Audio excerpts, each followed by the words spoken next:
സീതാരാമയ്യയുടെ ജീവിതത്തെ ഏറ്റവും അടുത്തു നിന്ന് കണ്ടത് ഈ ചരിത്രകാരന്മാരോ രാജ്യമോ ആയിരുന്നില്ല. അദ്ദേഹത്തിന്റെ ഭാര്യയായിരുന്ന കൊണ്ടപ്പള്ളി കോടേശ്വരമ്മയാണ്. കോടേശ്വരമ്മയ്ക്ക് എന്ത് പറയാനുണ്ട് എന്ന് 2012 വരെ രാജ്യം കേട്ടിട്ടേ ഉണ്ടായിരുന്നില്ല. 2012 തൻ്റെ 92-ാം വയസ്സിൽ കൊണ്ടപ്പള്ളി കോടേശ്വരമ്മ തൻ്റെ പുസ്തകം എഴുതി, തൻ്റെ ജീവിതത്തിൻ്റെ ചരിത്രം.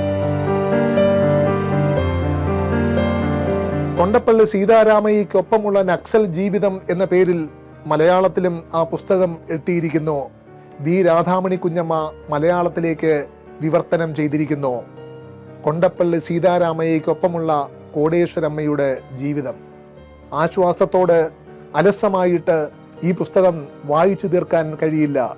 ഒരു ഇതിഹാസം പോലെ നമ്മളെ പിന്നോട്ട് വലിക്കുന്ന, വേട്ടയാടുന്ന പുസ്തകമാണ് കോടേശ്വരമ്മ എഴുതിയിരിക്കുന്നത്. കണ്ണുനീരും രക്തവും കൊണ്ട് അക്ഷരാർത്ഥത്തിൽ എഴുതിയ ആ ജീവിതം ഇനി വരാൻ പോകുന്ന വർഷങ്ങളിലും വേട്ടയാടിക്കൊണ്ടേയിരിക്കും. ഇതിഹാസ തുല്യമായ ഒരു ജീവിതത്തിന്റെ അവശേഷിപ്പാണിത്, ബാക്കി പത്രമാണിത്, തിരുശേഷിപ്പാണിത്. ഏറ്റവും മികച്ച പുസ്തകങ്ങളിൽ ഒന്ന്.